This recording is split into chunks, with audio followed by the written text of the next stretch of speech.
This summer, we'd been roaming far and wide across England, Scotland and Wales, but it hasn't all been carefree adventures on the road. Between trips, we've made regular pit stops back home in Yorkshire to work on some much needed Land Rover upgrades. There are 5 upgrades in particular that we thought we'd share with you, so let's jump in.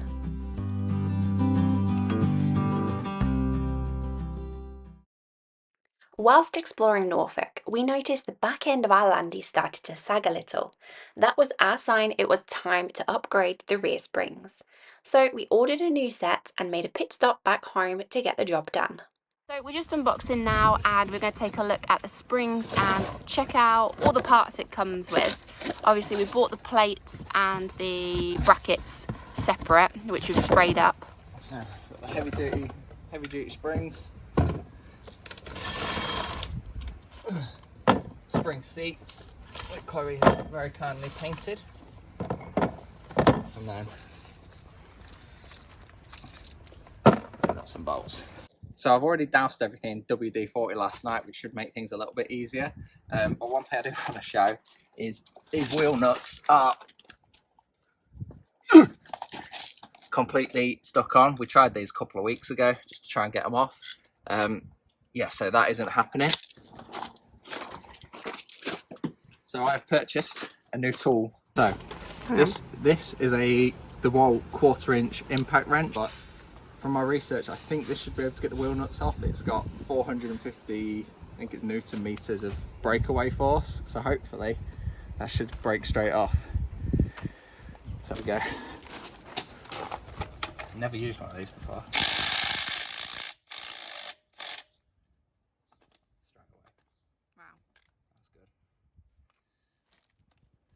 Oh, I need the lock-in.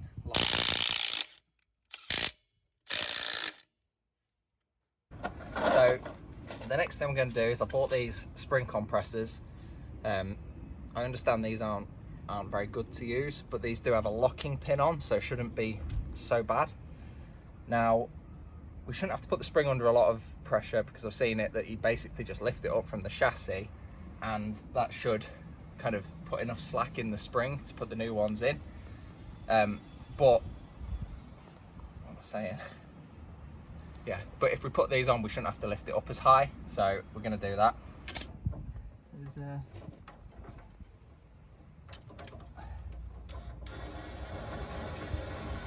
Yeah, so what I've done is I've just put those spring clamps on the springs kind of hand tight, and that's just so that when I lift the suspension or lift the truck up, that the spring doesn't kind of grow anymore, and it should just make things a little bit easier.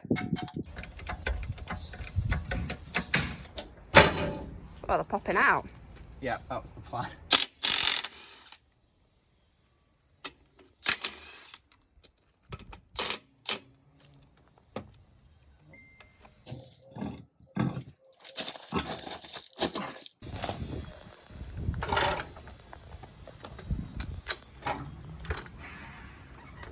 It's sat on both of them now, so, well, ish. Right, that's all that loose.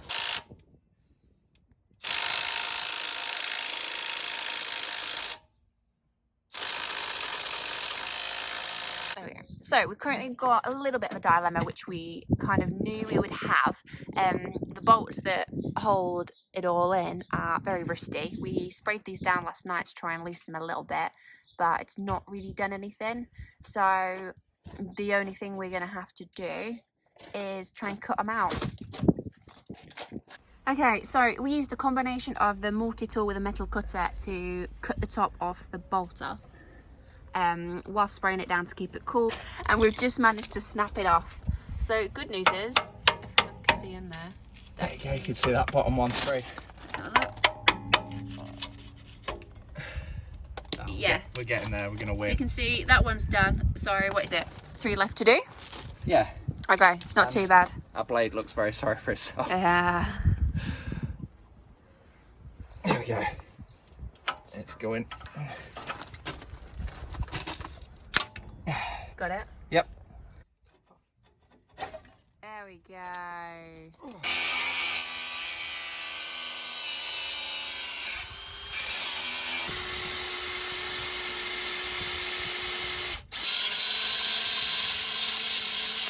So we're just popping some crust on now.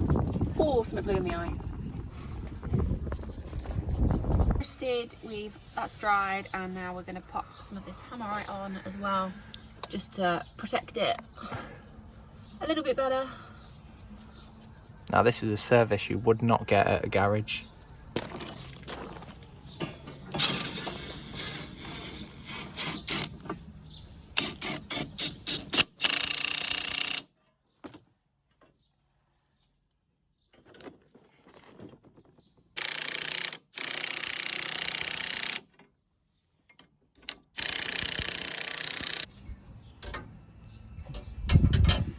I have now managed to spin the spring into place so that everything is sat where it needs to be, and now we had to put the spring compressors back on to spin it, but we're just taking them off again, and then we can get the bracket securely into place and should be able to get the tyre back on and drop everything down, or the wheel back on. So the worst part about these jobs is when you're getting close to finishing it, you remember that you've got to do it all again on the other side. Okay, so that is the spring in. It's now bolted in. We're happy with that. Oh, there's that spring washer. All that's left to do is put the wheel back on and drop it all down, and then we can go home, yeah? Heavy? They're so heavy. They're on studs. Yeah, rather than having like bolts to put in, you just have these nuts. Yes, so you haven't got to put them in.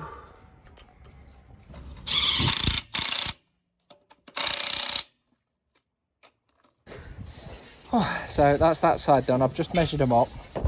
The front is now 3 feet, 36 inches, and the back is at 37.5 inches. Yeah. So it's about 1.5 inches higher at the back, which is, I think, is fine because the jerry cans are empty, the fuel tank's empty. Water tanks are empty. Water tanks are empty. It's got no tools or equipment in. Yeah. So I think once we get all that back in, it should balance out and you'll be about where you want it to be. Yeah. We do want to do the front as well, but we had to do the back quite quickly because they had gone. Now for the second side, but we will time lapse this as it was basically the same thing.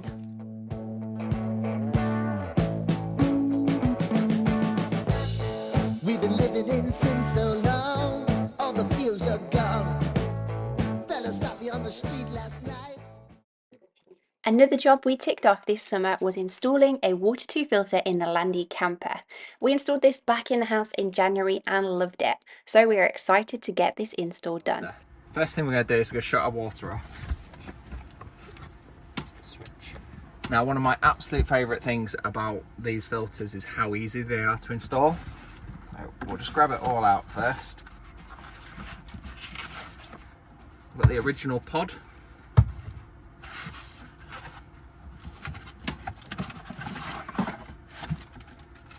The pipe fittings.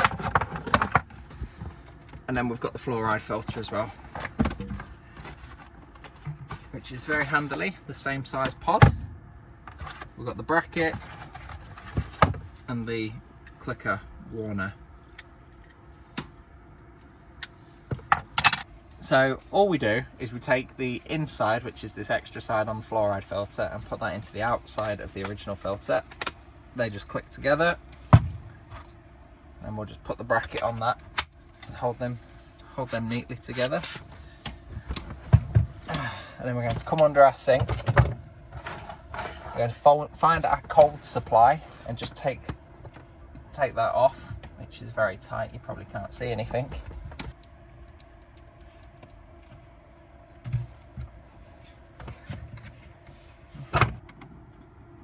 Right. So I've just taken the speed fit pipe out, just so you can see what I'm doing.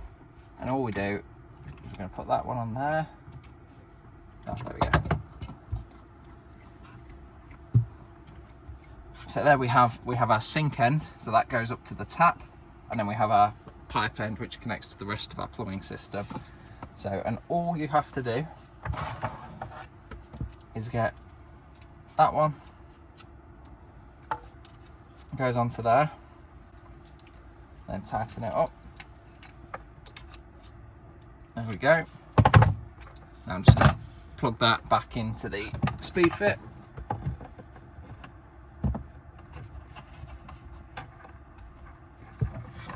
And then you take this one, which just goes onto your sink end, tap end. God, they're so easy to install.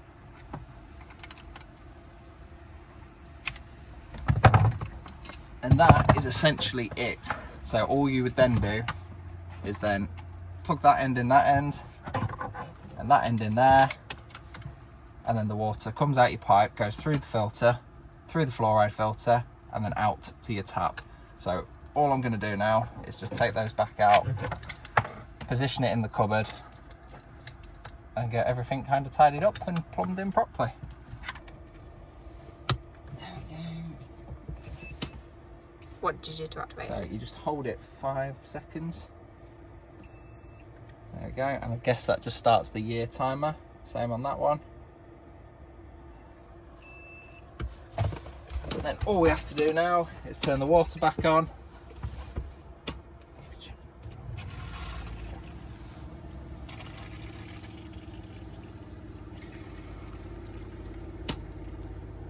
Which obviously then filling, there we go. There we go.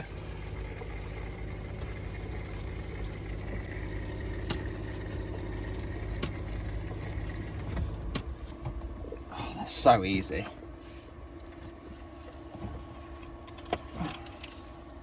So we've been using this setup in our house for the last 6 months with absolutely no problem or loss of pressure. One of the questions is whether it'll work in a camper van because you've not got mains pressure. Now we're using a SureFlow 30 psi pump and it seems to be working absolutely perfectly. Job well done for the day. If you'd like to see our full water tube install in our house, I'll link that video in the description below. And if you are interested in getting one for yourself, you can also find our discount code down there to save you a little bit of money too. So it's another upgrade. Well, it's not an upgrade, it's actually just fixing a broken part that we need for the vehicle to work. But if you come down here, so today we are going to be replacing our exhaust because I don't know if you can see, but this section, I wiggle it, it has completely come off. Now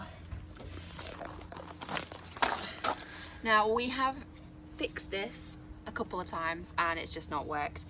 We've used some, what's it called? JB Weld on it and it's just not worked, I guess because it's just rocked around a bit and the heat and whatnot. God, it's really dirty down here.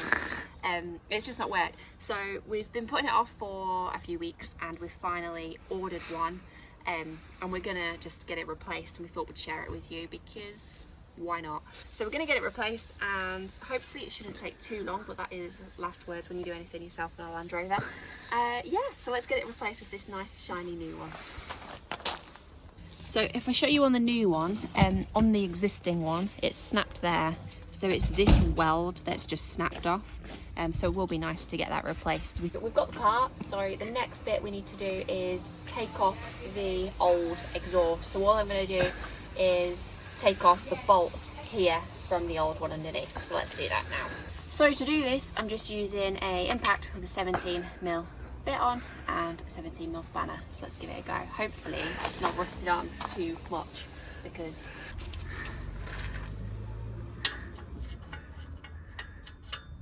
Too big. That's too big. Yeah, it's way too big. Oh. So, slight change of plan. It's not a 17, it's a 13. So got a And new, yeah. Princess Chloe also decided that the gravel was too uncomfortable. Oh god, it's horrible. I don't know how you've been doing it. A nice bodyboard. We'll roll the duvet out as well for you in a minute. You'll want one of them special chairs with wheels on, won't you? So you can just wheel in and wheel out. It's just the gravel. It's a nightmare. Yeah, that's the one. Right. So highly recommend you close your eyes as well.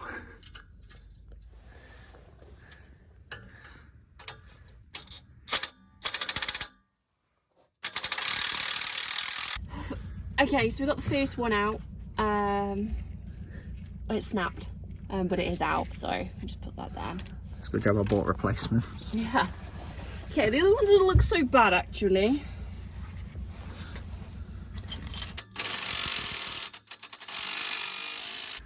Oh, there you go. There we go. Second bolt is off. Oh god, let me be honest. That was a lot tougher than imagined. Right, let's take that out. There we go. So that one's loose. So that's all apart now. Yeah. So now there's just a little kind of arm bracket that goes into this rubber. So we just need to pop that out. So you want to wiggle the whole exhaust, probably. Who's the princess now? Chloe's onto something.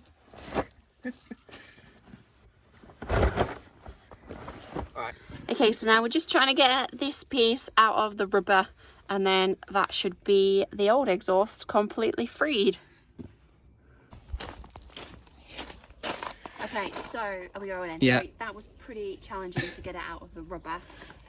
It is now loose. So the challenging bit was getting that bit out of the rubber. So that is the majority of the exhaust out. We have got this bit to get out, but this is the bit that's snapped off, which again is the similar bit in the rubber. So we've just got to get that pried out now, and then basically the new one's good to go in. Ugh.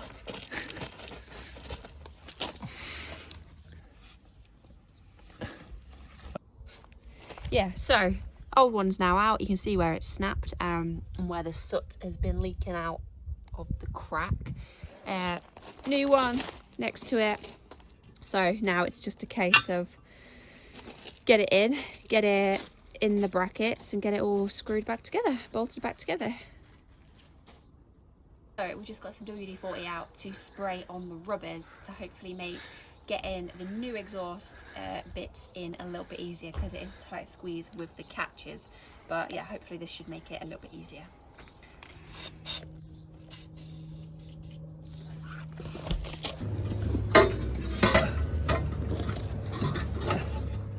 Okay, so we've managed to slip it in easily with the WD-40 up there, and then onto this bracket as well. So that's sat on there, nice new exhaust all the way down. Lift it. Lovely. Yeah. There we go. Look at the shine on that. Look at the shine. Another job well done. So today we're taking a look and an upgrade at our, what you call it, the breathability of the Land Rover. So we have got in here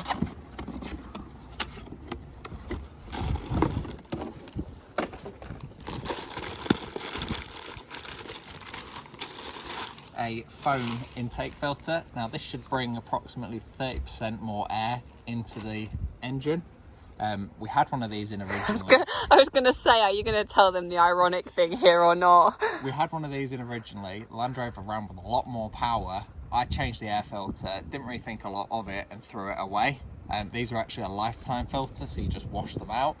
So kicking myself over that, but buying this again because we have the like a tuned up fuel pump. We find it actually ran a lot better on this one, a lot more power than what we have now. So we're going back to one of these. Now to go with that, we have another air intake upgrade.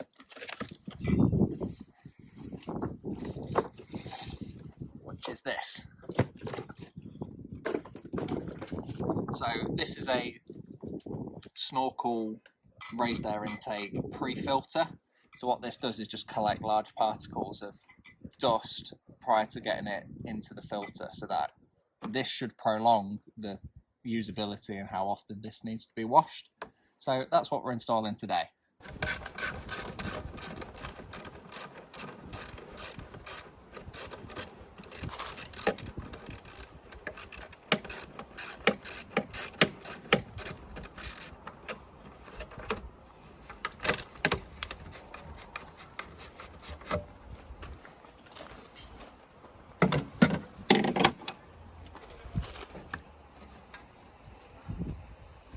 Fits, but there's a rubber.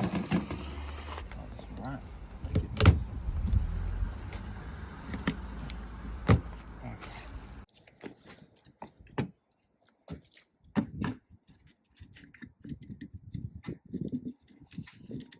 How's that bad boy? That looks so bizarre. So I don't know if you can exactly see, but what happens is fresh air from up here comes in here, into the bowl, and then circulates around the bowl, and then down the snorkel. Now I'll just take this off. What is that? Oh, it's off. Oh. So then all you do is you take that off. Does that come? No. And then you can empty the dust that collects in here. Next up is the filter. Good thing is you've already done this once, so you know what you're doing now. There's a lot of big dust in there. Right. Original filter comes out. Oh wait, that's clean. pretty new, it's just the end. In. Oh, we've got a big boy now, let it breathe. Performance. That is a job done. I'm sorry, That was very quick, very easy job done. So today we are doing another Landy upgrade, and this one is quite long overdue, to be honest. So today we're going to be installing our air compressor, and we are not installing any air compressor. We are installing the ARB twin air compressor. So it is the big boy. We're going to show you obviously the full installation, and we're going to unbox this a little bit later on. But let's just talk through what we've purchased. So we've obviously got the twin air compressor. We've also got the coupling mount here with the associated hose, then the tyre inflator and the pump up kit as well. Right, let's take a little look at the compressor that we've bought. So here it is, nice and boxed up. So this one is from ARB, and this is the twin air compressor. So we've got instructions and various literature there. This is obviously the twin air compressor, which is quite heavy actually. Oh. That is pretty heavy. It's pretty big as well. It is big. And we've got a load of associated parts. So we've got our filters, we've then got switch, and our wiring looms as well. So we can get rid of that. We spent absolutely hours researching this kit, what to get and what we actually needed to buy. Different bits come with different kits that you purchase. So one of the things I just wanted to point out is we get two of these couplers, but you can see they're different threaded. And that's because this one, which comes with the hose kit, goes straight onto the compressor. But this one is for the remote relocation. So what I'm going to do is I'm just going to take off the dust shield off that one and put it on that one. And now we don't need this one anymore, which is a shame to have all the waste, but it kind of is what it is. Okay, so let's talk about where we're going to be installing this. So it's pretty big air compressor, and we don't really have any space. If you've watched our videos so far on the build and our build tour, which I'll pop a link in the description, you'll see that we just have no space. You see people in Land Rovers installing them quite often on the bulkhead. That's where our electrical setup is, so there's no space there. There's no space in the vehicle. So it gets us thinking a little bit where we can install it. We've got our lockers underneath, which is a potential option, but we don't really want to waste that space, and then it means the compressor is lower to the floor if it was to get hit or anything like that. So under the wing there is actually nothing. It's like wasted space, so that's where we're going to be installing it. Just under the left wing, because I think it's a bit easier to access.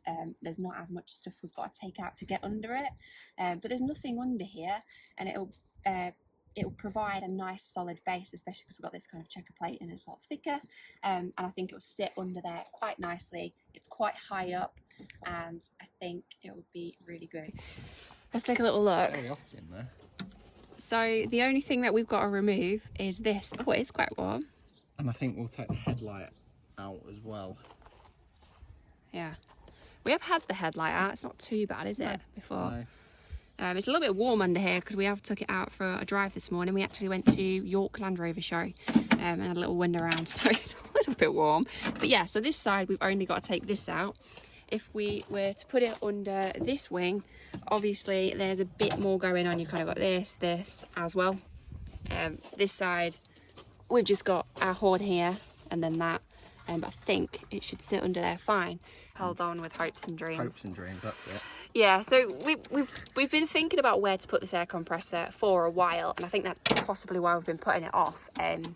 Obviously it's really important that we have one on board, and this is the ideal space for us. Maybe it's not the most ideal in, you know, if you're a hardcore off-roader or anything like that, you want it probably protected inside, as if you kind of do have a bump here, it's more at risk. But based on our setup, this is going to be fine. We are not hardcore off-roaders, so we are overland travellers, so I think we should be absolutely fine under there.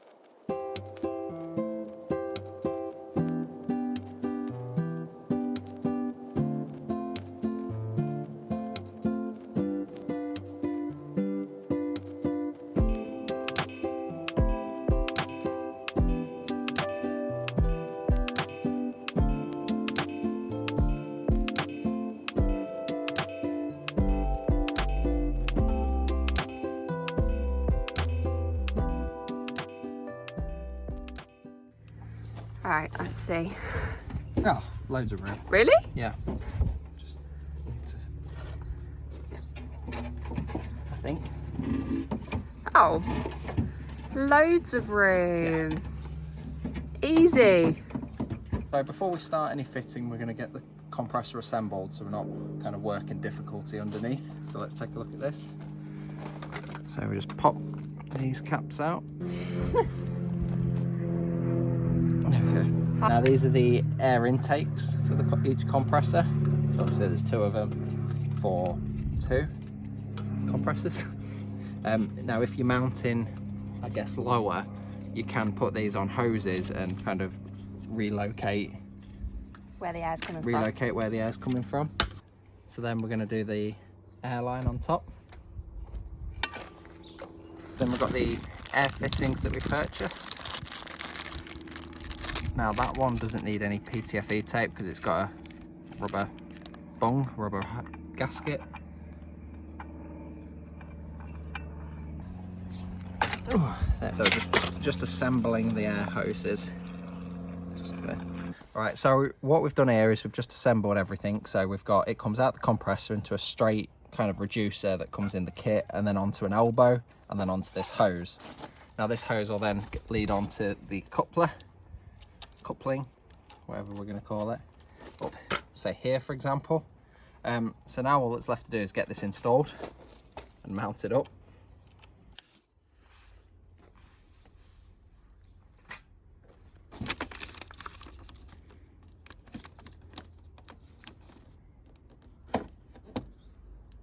So the holes are now all drilled up to the correct size, and we've just hoovered up and had a little bit of a tidy up. Hold this in place. Yeah.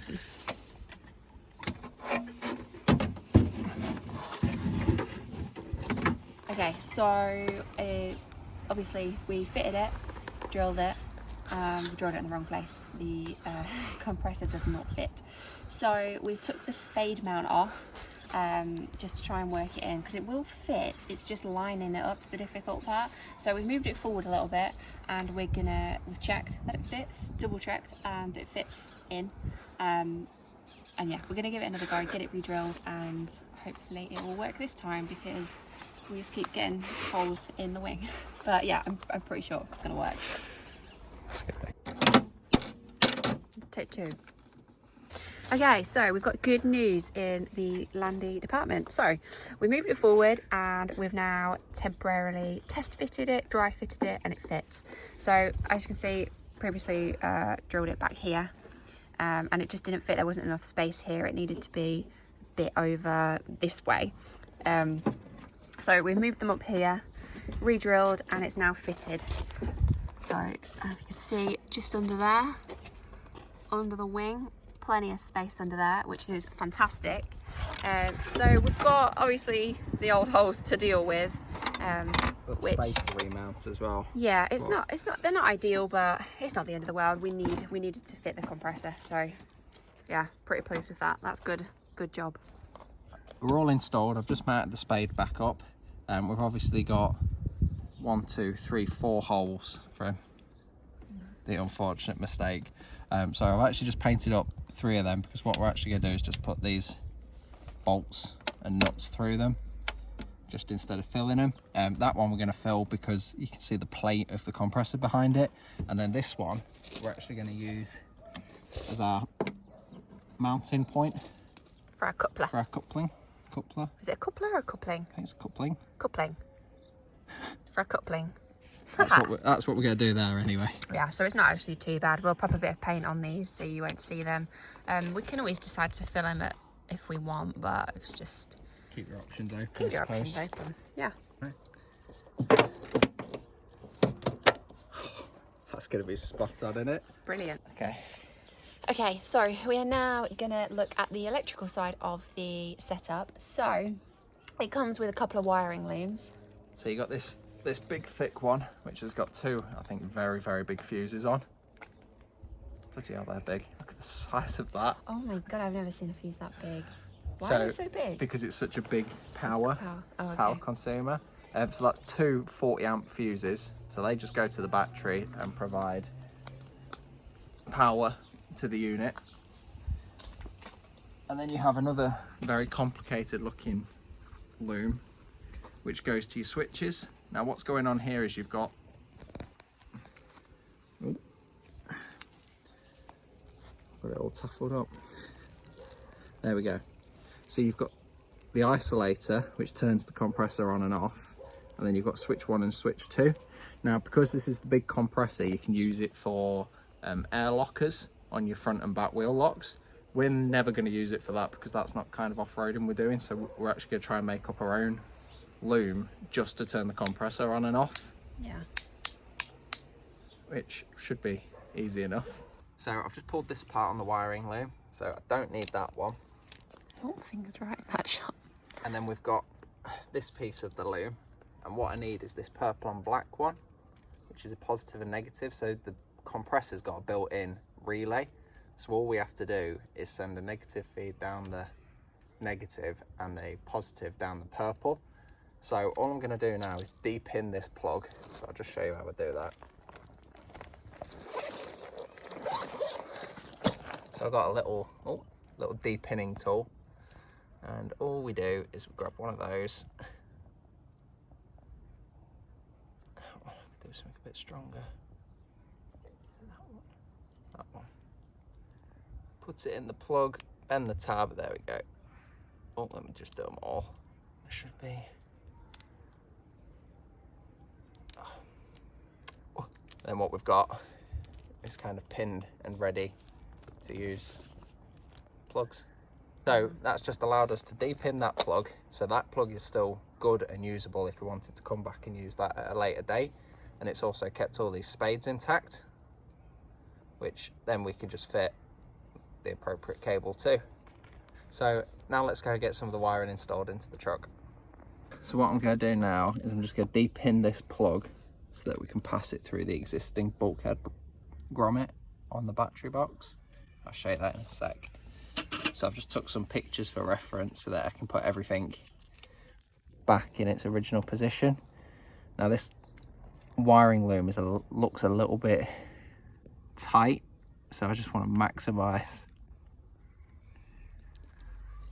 kind of there we go, maximise the cable length available. So I've just de-pinned that plug after great difficulty. The first 4 will come out fine, and that last one took me about 10 minutes to get. But what I'm going to do is then pass all this through this existing grommet. Right, we're rolling. Right, so we've now brought our 2 connectors all the way forward. So all that we have to do now, you probably can't see that, is just plug them in under here, which I'll just get that done now. Yeah. So when we wired the van, we've put all the cabling in for all of our switches, and then the handley just terminated back here.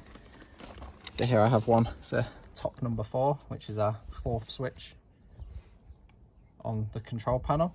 So all we've got to do is connect that to that, and then that'll be the switch wired up. And then there's just some wiring to do in the battery box. So we'll do that first, and then we'll do the battery. We are now completely wired up. All that we need to do now is just check we've got no leaks. So I'm just gonna go turn the compressor on and then we can check it.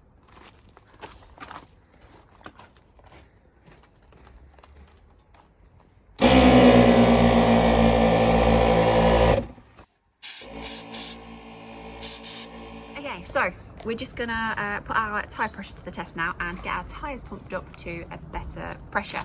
So let's go for it. So just flick our little switch. I can't get over how nice this hose is. Pop that in there.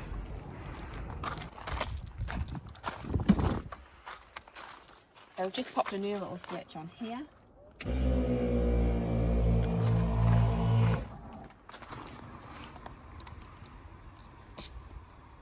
That's it. Okay, so we're going to be pumping them up to 35.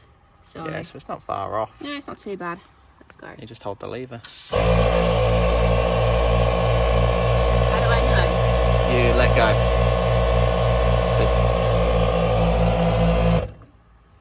That pumped up really It did quickly. pump up really quick, didn't it? So then I think we can let air out with this button on here. But one thing I will say as well, we have a pretty hefty leisure battery system, so we've wired up the compressor to the leisure battery, so we don't need the vehicle running in order to pump the tyres up, because it is extremely power hungry. We're happy with that, and it means that if we're parked up anywhere, we can pump up a paddle board without having to worry about running the engine. So it's what works for us. But look at that, plenty of hose. Thanks so much for watching. This was a pretty hefty one with lots of upgrades, but we wanted to roll them all into one video because next week we've got a very requested video coming your way. If you're not already subscribed, please do, it really helps support our channel. And don't miss next week's upload, where we take you behind the scenes of our pop-top installation, our biggest and best upgrade yet. Thanks for watching and see you next week.